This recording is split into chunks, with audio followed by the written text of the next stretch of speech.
October 3rd. Jordan, would you start us off with a roll call? Please respond by stating present. Councilmember Ronayne, Faubourg, Present. Liebelt, Present. Reif, Present. Johnson, Reinbold, Present. Langer, Present. Norvstrup, Present. Mayor Schoeneman. Present. Please stand with me for the Pledge of Allegiance. To the flag of the United States of America and to the republic for which it stands, one nation, under God, indivisible, with liberty and justice for all. First order of business will be to approve this week's printed agenda. Can I get a motion? So moved. Second. Got a motion from Councilwoman Faubourg and a second from Councilman Reinbold. All in favor, please say aye. Aye. Opposed, nay. Motion carries. Next, we've got our approval of this meeting's minutes of September 26th last week. Can I get a motion to approve those minutes? I approve those minutes. And a second? Second. Got a motion from Councilwoman Liebelt and a second from Councilman Norvstrup.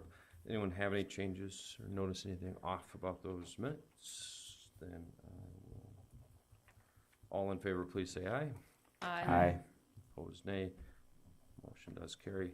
No one was signed up to speak at our open forum, so we'll move along to our consent calendar where we've got 4 items of routine city business, including an event permit proclamation of construction month. And since I don't see anyone from that group, I'll read it and distribute it to them privately after the meeting. We've got a license for an excavator and a hearing for an on-sale liquor license. Move to approve. Second. Got a motion from Councilman Reinbold and a second from Councilman Reif. All in favor, please say aye. Aye. Opposed, nay. Motion does carry. Moving along to our old business segment of the meeting, we've got a possible second reading and final adoption of an ordinance titled 220902 to rezone property described as Lot 1 at the Howard Hedger first rearrangement of lots 11 and 12 at 110 2nd Avenue Northeast from C3 to R3. Brett? We have no changes from last week, Mayor. Passed without objection last week. Would someone care to carry the second reading on this one? Move to approve. Second.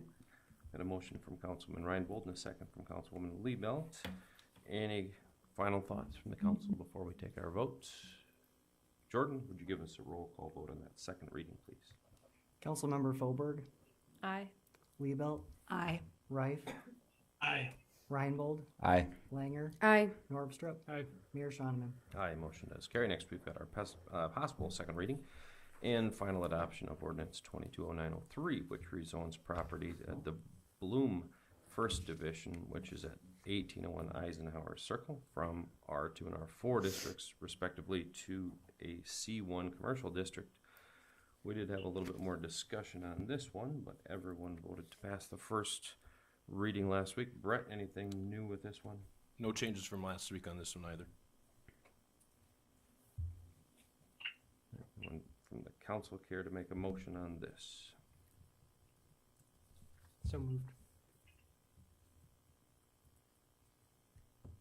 So moved. I've got a motion. If someone Second. care to second the thing, we've got a motion from Councilman Norvstrup and a second from Councilman Reinbold. Anything from the council before we take our vote? Have you heard anything on this, Brett, from the public at all? No, we haven't. Okay. Thank you. All right, Jordan, would you give us a roll call vote, please? Councilmember Norvstrup, Aye. Langer, Aye. Reinbold, Aye. Reif, Aye. Liebelt, Aye. Faubourg, Aye. Mayor Schoeneman. Aye, motion does carry. We'll move along to our new business, where we start off the new business segment with a possible first reading of an ordinance 221001, which supplements the 2022 budget for Parks Rec and Forestry activities. Jordan, do you care to explain that to us? Thank you, Mayor. This is a routine quarterly supplement request that transfers cash and assigns budget authority in the Parks and Rec Fund for gift fund donated activities. This will be the third for the year, and we will have one more towards the end of the year. Staff recommends approval. Move to approve. Second. Got a motion from Councilman Rife and a second from Councilwoman Liebelt. Any questions for Jordan? And I see Mark from the Parks and Rec Department is in the back as well. All right, Jordan, would you give us a roll call on this first reading, please? Councilmember Fauberg, Aye. Liebelt, Aye. Rife, Aye. Reinbold, Aye. Langer, Aye. Norvstrup, Aye. Mayor Shonneman. Aye, motion does carry. Next, we've got our public hearing and possible approval of a special 2-day retail on-sale liquor license for the dates of October 13th and 14th for the Act 2 Incorporated, which will be at the Community Theater at 417 South Main. No one is here to speak on that issue, so if someone were so inclined, I'd take a motion to approve that liquor license. So moved. Second. Got a motion from Councilwoman Fauberg and a second from Councilwoman Liebelt. Anything from the council before we take a vote? Jordan? Councilmember Norvstrup, Aye. Langer, Aye. Reinbold, Aye. Rife, Aye. Liebelt, Aye. Fauberg, Aye. Mayor Shonneman. Aye, motion does carry. Next, we've got a possible approval of an additional promotional fund request for 2022. Joe, you'd explain that to some extent in your weekly update. What have you got? Yes, this is kind of a good reminder of history a little bit. In years past, we would ask you to allocate all the promotions fund each year based on finance projections. And then COVID hit in 2020, and we had to actually take some money back, and that was pretty painful. And I remember it vividly because it's how I started here, was having to cut back the promotions fund and take back some money from nonprofits. And that was tough. And we were also doing the budget for 21, so we were pretty careful. And then when we got to 22, I asked that you not spend it all and save some, and I appreciate that you did do that. And so there was an expectation of $60,000 in surplus. And the idea is if it falls a little short, we'll have a little cushion before we have to start cutting some allocations. And if it comes in at or better than expected, then you'll be able to make some extra allocations. And that's where we are as we get here towards the end of 22, is that the opportunity to make a couple of extra allocations. And really the hope was that maybe we would do it for events that actually brought people to town or have the ability to bring people to town. So the two requests in front of you today, one of them is for $20,000 to the BMX because they've started bringing in these national events. And to do so, they had to they've done a lot of work over there, and then they had to make more money, more changes. I think about $60,000 worth to be able to host this event. And so just to recap a little bit, this national event that BMX had at the end of August brought in 544 riders. And that equated to be, they bring their friends and relatives with them, so 2,285 folks. They were from 32 states, which is pretty. In one of those states is Hawaii. So some folks traveled some distances, and we know they stayed here for 2 or 3 nights. I think the average stay was 2.8 nights. They ate in our restaurant, so that's a very good example of what the promotions fund can do. So I recommend that one move forward. And the next one is kind of projecting for an event next year. We've been given the opportunity to host the first high school girls state softball tournament here, and our intention is to host that not just one year but every year. And one of the things we'll host the kind of the initial rounds at our new softball complex and get to show that off.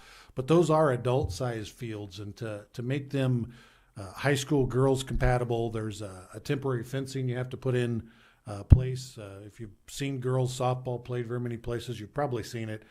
Pretty normal, but it's expensive stuff. I think total cost will be over $50,000 on that, and we're recommending $40,000 come from this. So that will spend the estimated $60,000, and staff recommends approval.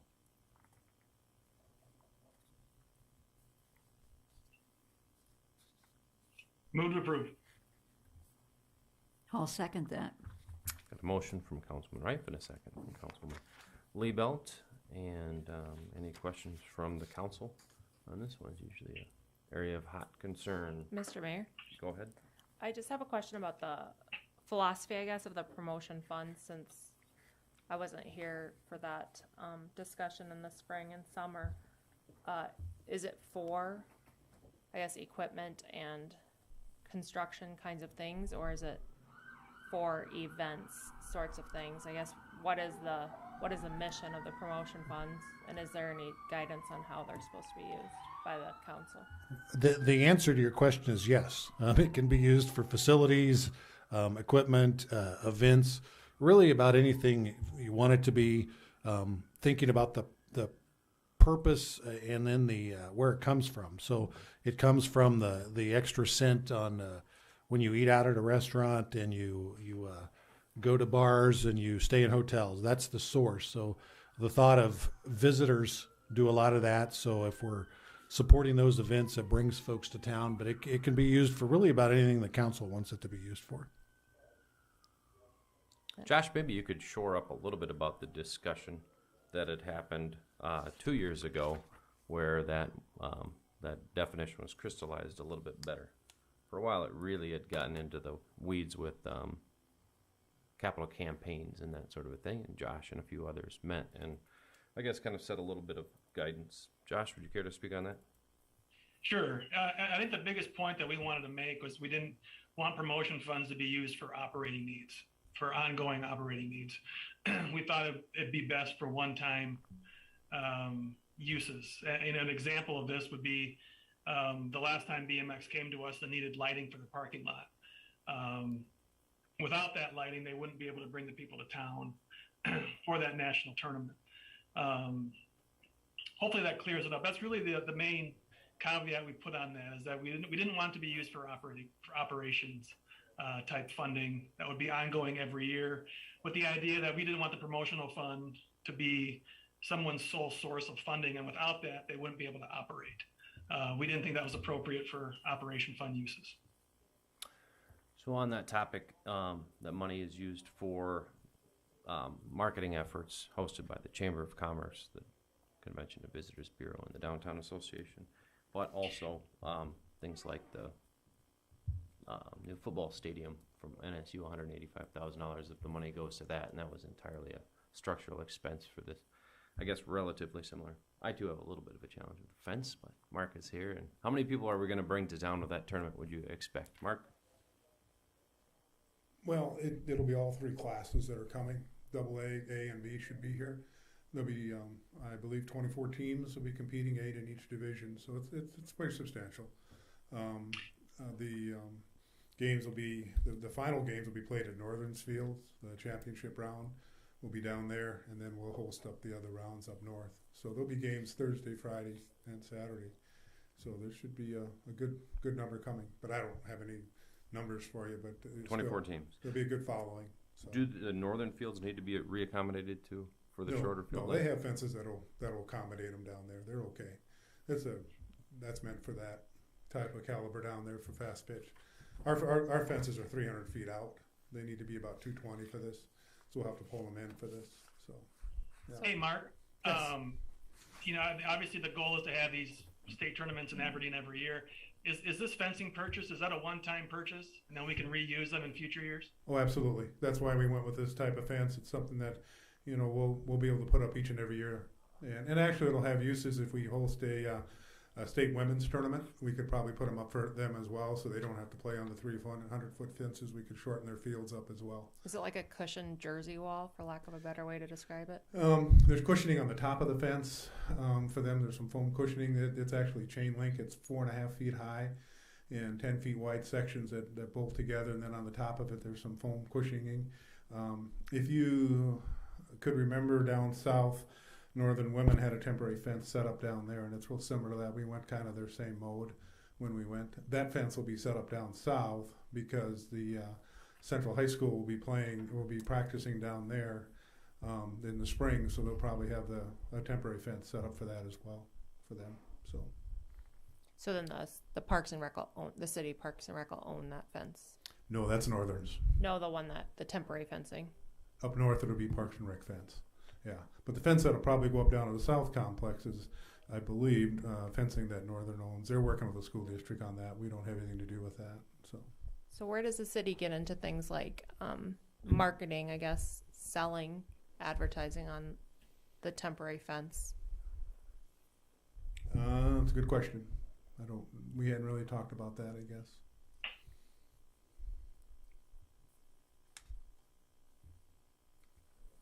Any other questions from the council on this action? Or? Mayor, Go ahead, David. I know the BMX has been helpful, and obviously having tournaments in town are helpful, but I was just wondering why these rose to the top of, I'm sure the list is pretty long. So just your, I guess, background, why these two are the two recommended ones? This isn't anything we went out and solicited proposals for. These are through the years. Folks come and bring these up. As we talked about the planning for that facility, that's when that came up, as we come up for the talking for this. There's already some projections for what next year might be. So there are discussions that we're involved in when somebody's kind of starting to talk about events in advance and what they might need to help make that possible. So where do like revenue streams come in here? I mean, obviously the Parks and Rec isn't going to make money off of hosting a softball tournament, but does BMX make money off of hosting a national tournament? And how are they using those funds to improve their? Yeah, they basically, when they do a tournament, they don't get as much as you might think. They actually have to pay to host it, but they get the concessions revenue and some of that things. But that's kind of their ongoing maintenance. It helps supports that. Anything big like this, they're not really equipped to handle it out of those funds. It's pretty minimal.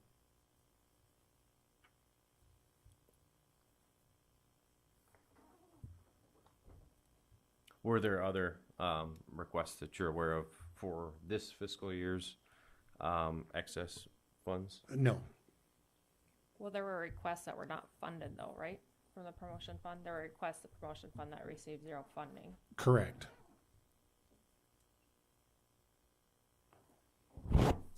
And the BMX already received funding from the promotion fund, right? Correct. Can I speak, Mr. Mayor? Go ahead, Tiffany. What do you got? Also, on like the promotional fund is one of my favorite topics to discuss in length, which everyone loves because it's $1 million. But I think it's really important, especially as someone who really cares about people visiting and spending money in town and the circulation of it. But when we didn't fund things, or we chose to fund things at a lower level, it was so that we could have money set aside necessarily in case we didn't hit a certain number, or in case things like this came up where we had the opportunity to host something that was larger, that could bring a larger amount of people to town. So that was our original intention, or mine. Guess I don't want to speak for the rest of the council. That was mine, because traditionally, like during the COVID year, we had always funded 100%. And then when you're looking at a deficit, which is not anything that we'd ever expected at that point, it was really hard to think about having to cut people's funding that you promised. And I was a huge advocate that we did not do that. So our goal was to take money and set it aside. And then if we had it and there was something else that came up that could potentially be really great for the city to bring in people, which then when they spend money, they eat here, they stay here, it replenishes that fund, is from my understanding why I thought it was important to have money off to the side for things like this. Hopefully that answers it. But we haven't received formal requests from BMX or from Parks and Rec for either of these items, right? Say again? Have we received formal requests for either of these items? Just for this purpose right here. These are their requests. But they didn't give these requests back in May or whenever the promotional fund requests were due. This was part of BMX request, and then the parks request has come in since then. Okay. Jordan, would you give us a roll call vote, please? Councilmember Fauberg,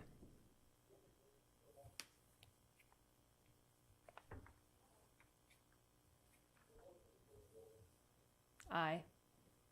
Liebelt, Aye. Reif, Aye. Reinbold, Langer, Aye. Norvstrup, Aye. Mayor Shawneman. Aye, motion does carry. Next, we'll talk about the possible approval of payment number 4 in the amount of $465,373.44 to Reedy Construction for the North Dakota Street Construction Project. Good to see that open. Robin? Yes, this particular request pays for kind of the completion of the concrete, getting all the odds and ends done so we could get it open back up again. as of today, they started doing some of the boulevard restoration work and some of the little tidy up stuff that'll fully complete it. But you'll see dirt on sidewalks and things like that for the next few days, and they are cleaning up as they go. But this pretty much finishes the project, and you've got some retainage and a few of the uncompleted things that remain right now. So we recommend approval of payment. Move to approve. Second.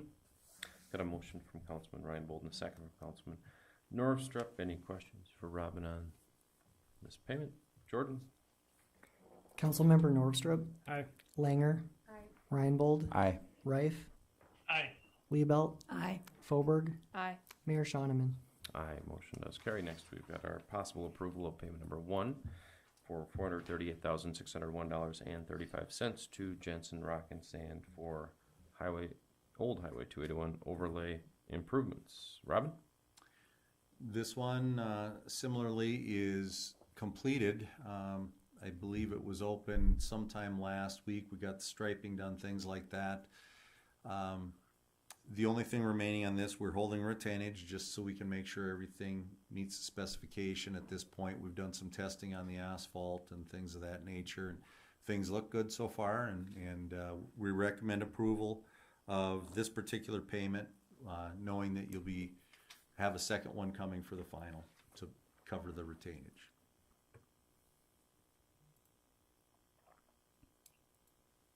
Move to approve. Second. Got a motion from Councilman Reif and a second from Councilman Norvstrup. Any questions for Robin on this one? All right then, Jordan, would you give us a roll call vote, please? Councilmember Foberg, Aye. Liebelt, Aye. Reif, Aye. Reinbold, Aye. Langer, Aye. Norvstrup, Aye. Mayor Shoneman. Aye, motion does carry. We'll move along to our review and approval of the claims and payroll. Our bills list is from October 3rd, and the payroll is from the pay periods of September 25th through October 8th, as well as the associated expenses of having employees. Can I get a motion to pay the bills and payroll, please? Move to approve. I'll second that. Got a motion from Councilman Reinbold and a second from Councilwoman Liebelt. Jordan, would you give us a roll call vote, please? Councilmember Norvstrup, Aye. Langer, Aye. Reinbold, Aye. Reif, Aye. Liebelt, Aye. Foberg, Aye. Mayor Shoneman. Will abstain. We'll move along to our city manager's report. Joe, what have you got for us here tonight? Several notes, some more exciting than others, but several staff members will be attending the South Dakota Municipal League Conference this week. A couple will leave tomorrow. Most of us leave Wednesday. There's folks coming in and out, so you'll see a lot of that happening, but that'll be good, and we'll hopefully bring back some knowledge and some good networking time with other cities about what they're doing with different things, so that's always good. And then next Monday, city offices will be closed. It's a holiday, Columbus Day, Native American Day, and it's the second Monday, so we won't have a council meeting anyway. And then a little bit better news, some more exciting than others, and Robin mentioned North Dakota Street is open. Roosevelt, we're probably about a week out on. Is that fair to say? Sometime next week. The project itself, the pipe is in the ground, and now all the pavement restoration and stuff has to occur, so a lot of cleanup there. But I know a lot of folks were excited to see those open back up. And then maybe even the most exciting news of the day, and it is because we just got this news, the Parks Department had submitted a trail project. This would be out in the nature park in the northwest part of the city to the Rec Trails program, the South Dakota Rec Trails program. Today we got the letter from the governor saying that was funded at just under $110,000. So that's good news. Anytime we can bring in some outside funding, we put money in the capital fund for matching funds for grants for trails. So this is good news. And that's all I have.